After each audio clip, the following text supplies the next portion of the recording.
When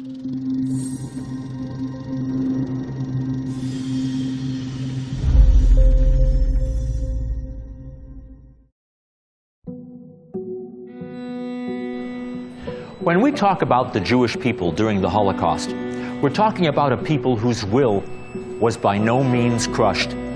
We're talking about a people with a long history of self-governance that even the Nazis recognized and tried to work with. In fact, the Nazis decided early on that it was in their interest to use Jewish self-governing organizations to their advantage. From their standpoint, it was important to have some Jewish representative bodies to whom they could give orders. American Jews, for their part, wanted to provide assistance in some way to German Jews, and they wanted some organizations to help coordinate such assistance.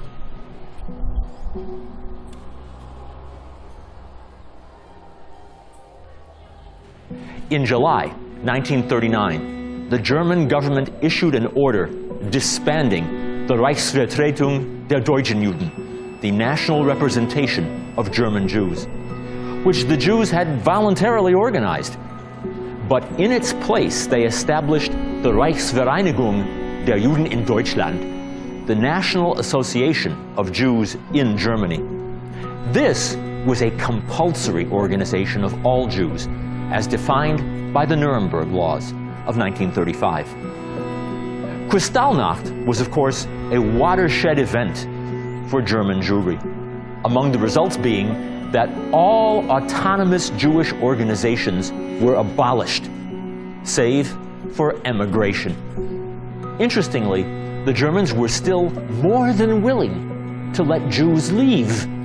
The trouble was, very few destinations were willing to receive them. And for all those remaining within the Reich, the Nazis realized that they still needed Jewish organizations to act in an intermediary capacity with the German government.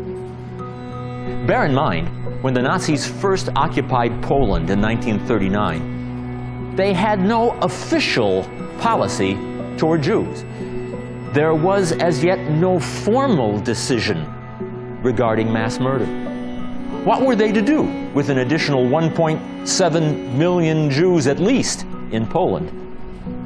Some Nazis favored pushing them into Russia. But of course, they must first seize their valuables. On September 30th, 1939, at a meeting of police chiefs, Reinhard Heydrich spoke in the name of Himmler and Hitler, declaring that a submissive Jewish representation was needed in order to handle the details of their expulsion and the expropriation of their property. In the following year, July of 1940, a trial balloon was floated, known as the Madagascar Plan. Franz Rademacher, head of the department in charge of Jewish affairs, declared, "The approaching victory gives Germany the possibility, and in my view also the duty, of solving the Jewish question in Europe. The desirable solution is all Jews out of Europe. The task of the foreign ministry in this is to include this demand in the peace treaty, to secure the territory necessary for the settlement of Jews in the peace treaty, to determine the position under international law of the new Jewish overseas settlement. In the peace treaty, France must make the island of Madagascar available for the solution of the Jewish question, and to resettle and compensate the approximately 25,000 French citizens living there. The island will be transferred to Germany under a mandate. The Jews will have their own administration in this territory, their own mayors, police, postal and railroad administration, etc. The Jews will be jointly liable for the value of the island. For this purpose, their former European financial assets will be transferred for use to a European bank to be established for this purpose. Insofar as the assets are not sufficient to pay for the land which they will receive and for the necessary purchase of commodities in Europe for the development of the island, the Jews will be able to receive bank credits from the same bank.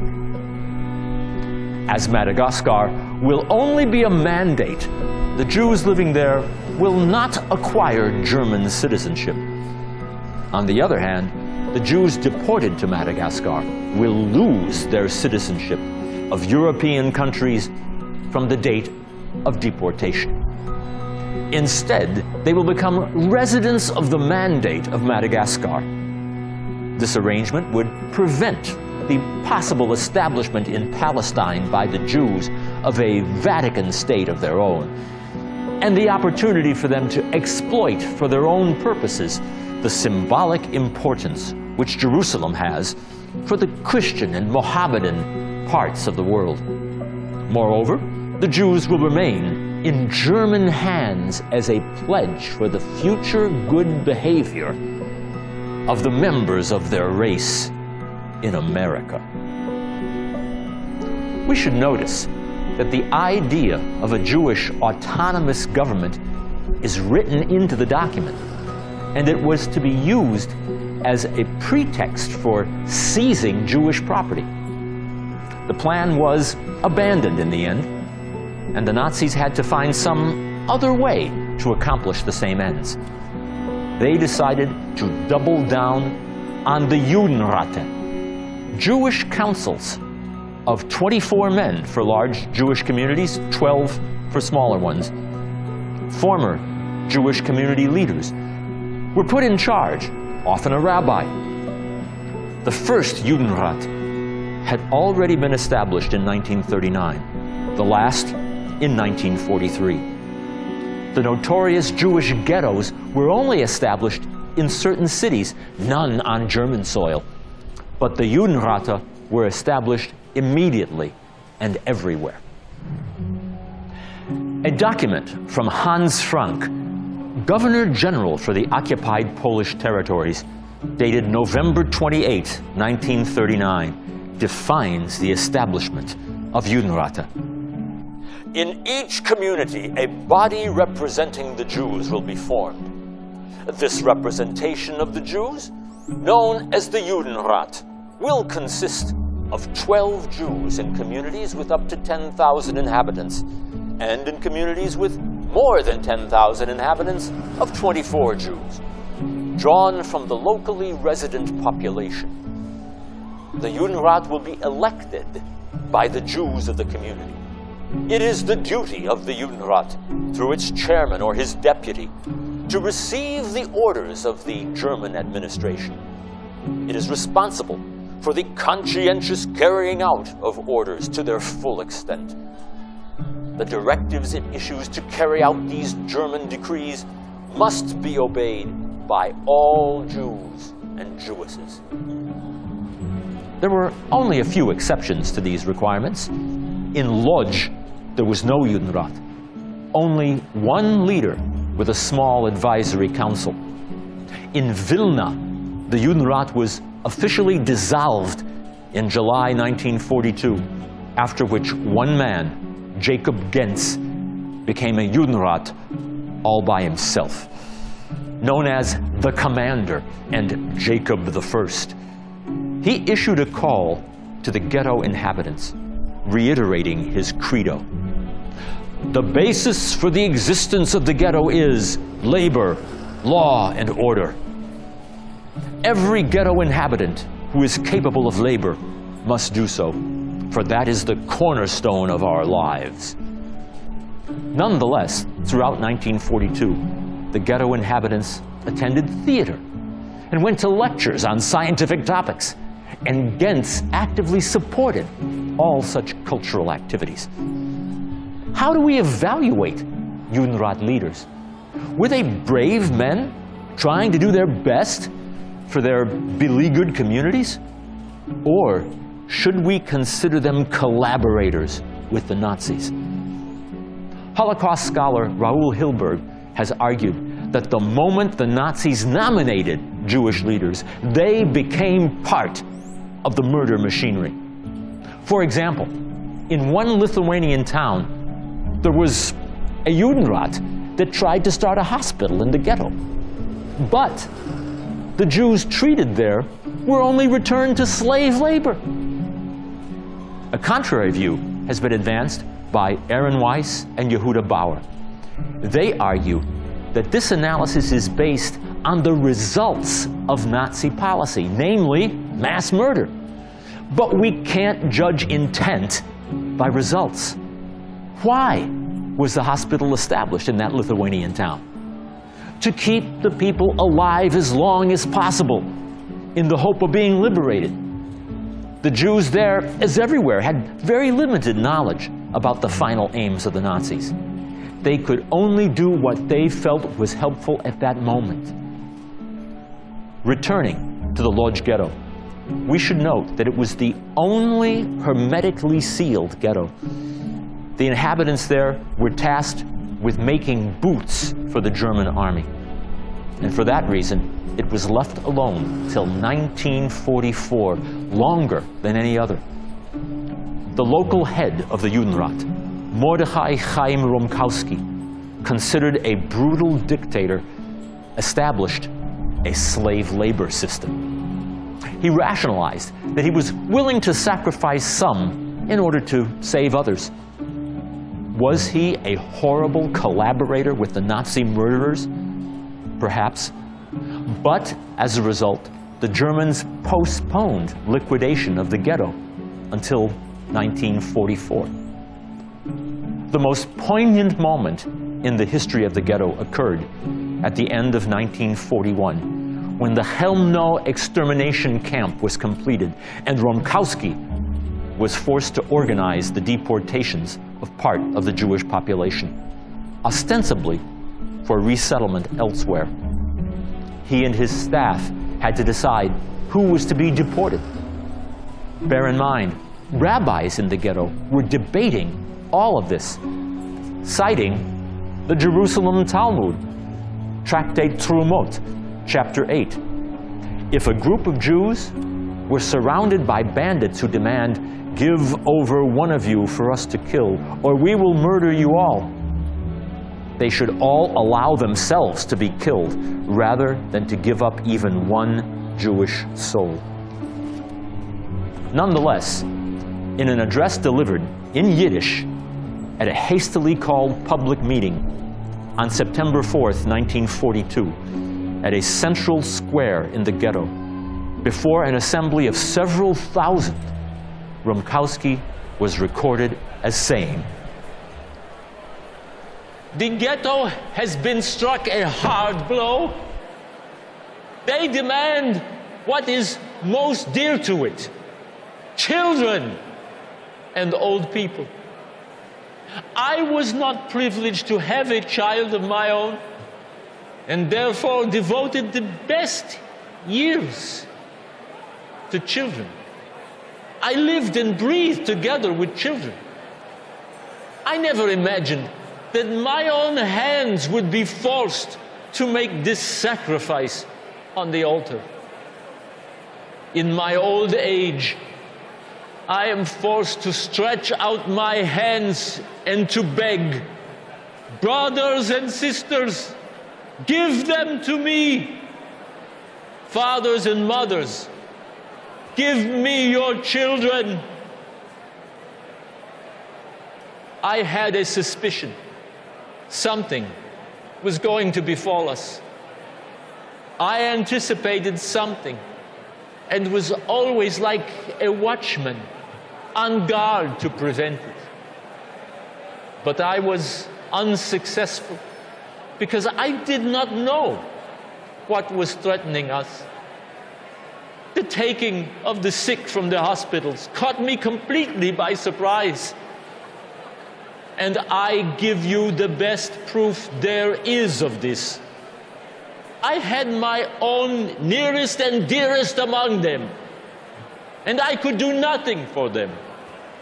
I thought that would be the end of it, that after that they'd leave us in peace, the peace for which I longed so much, for which I've always worked, which has been my goal. But something else, it turned out, was destined for us. Such is the fate of the Jews. Always more suffering and always worse suffering, especially in times of war. Yesterday, in the course of the day, I was given the order to send away more than 20,000 Jews from the ghetto. And if I did not, we will do it ourselves. The question arose, should we have accepted this and carried it out ourselves or left it to others? But as we were guided, not by the thought, how many will be lost, but how many can be saved, we arrived at the conclusion. Those closest to me at work, that is, and myself, that however difficult it was going to be, we must take upon ourselves the carrying out of this decree. I must carry out this difficult and bloody operation. I must cut off limbs in order to save the body. I must take away children. And if I do not, others too will be taken, God forbid. I cannot give you comfort today, nor did I come to calm you today, but to reveal all your pain and all your sorrow. I have come like a robber to take from you what is dearest to your heart. I tried everything I knew to get the bitter sentence canceled. When it could not be canceled, I tried to lessen the sentence. Only yesterday, I ordered the registration of 9-year-old children. I wanted to save at least 1 year, children from 9 to 10, but they would not yield. I succeeded in one thing, to save the children over 10. Let that be our consolation in our great sorrow. There are many people in this ghetto who suffer from tuberculosis, whose days or perhaps weeks are numbered. I do not know. Perhaps this is a satanic plan, and perhaps not. But I cannot stop myself from proposing it. Give me these sick people, and perhaps it will be possible to save the healthy in their place. I know how precious each one of the sick is in his home, and particularly among Jews. But at a time of such decrees, one must weigh up and measure who should be saved, who can be saved, and who may be saved. Common sense requires us to know that those must be saved who can be saved and who have a chance of being saved, and not those whom there is no chance to save in any case. I can barely speak. I am exhausted. I only want to tell you what I'm asking of you. Help me carry out this action. I'm trembling. I'm afraid that others, God forbid, will do it themselves. A broken Jew stands before you. Do not envy me. This is the most difficult of all orders I have ever had to carry out at any time. I reach out to you with my broken, trembling hands and beg, give into my hands the victims, so that we can avoid having further victims, and a population of 100,000 Jews can be preserved. So they promised me, if we deliver our victims by ourselves, there will be peace. These are empty phrases. I don't have the strength to argue with you. If the authorities were to arrive, none of you would be shouting. I understand what it means to tear off part of the body. Yesterday, I begged on my knees, but it did not work. From small villages with Jewish populations of 7,000 to 8,000, barely 1,000 arrived here. So which is better? What do you want? That 80,000 to 90,000 Jews remain? Or, God forbid, that the whole population be annihilated? One needs the heart of a bandit to ask from you what I'm asking. But put yourself in my place. Think logically. And you'll reach the conclusion that I cannot proceed any other way. The part that can be saved is much larger than the part that must be given away.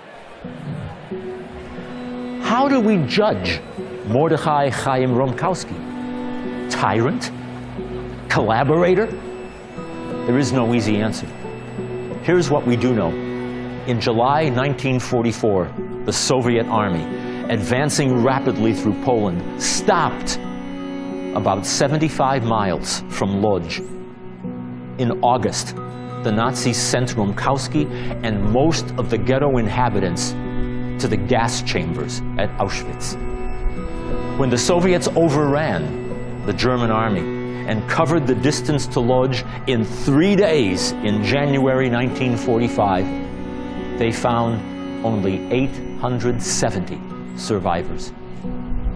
Had the Soviets continued their July 1944 offensive for another 75 miles, they might have liberated 69,000 Jews.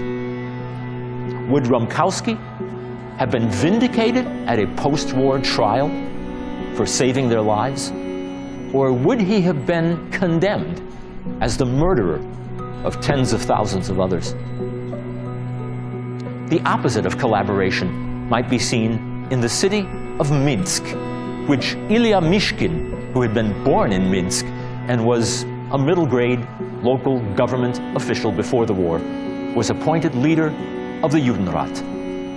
2 underground movements were organized, one in the ghetto under Hirsch Smolyar and one in the city of Minsk. At the end of 1941, the first group of armed ghetto Jews left for the forests. Their exit and the later exit of thousands of others resulted from the cooperation of the Judenrat and the underground. On November 7th and November 20th, 1941, 20,000 Jews were murdered. The Germans, not the Judenrat, ordered the Jews to concentrate in the central square. Mishkin himself was arrested in February 1942 for hiding an anti-Nazi German officer who then betrayed him. He was executed in March. Bottom line, most Judenrate were organized along the same lines and with one purpose: to execute Nazi policies. Both the leaders and the captive populations had little choice but to cooperate. Either that or be killed.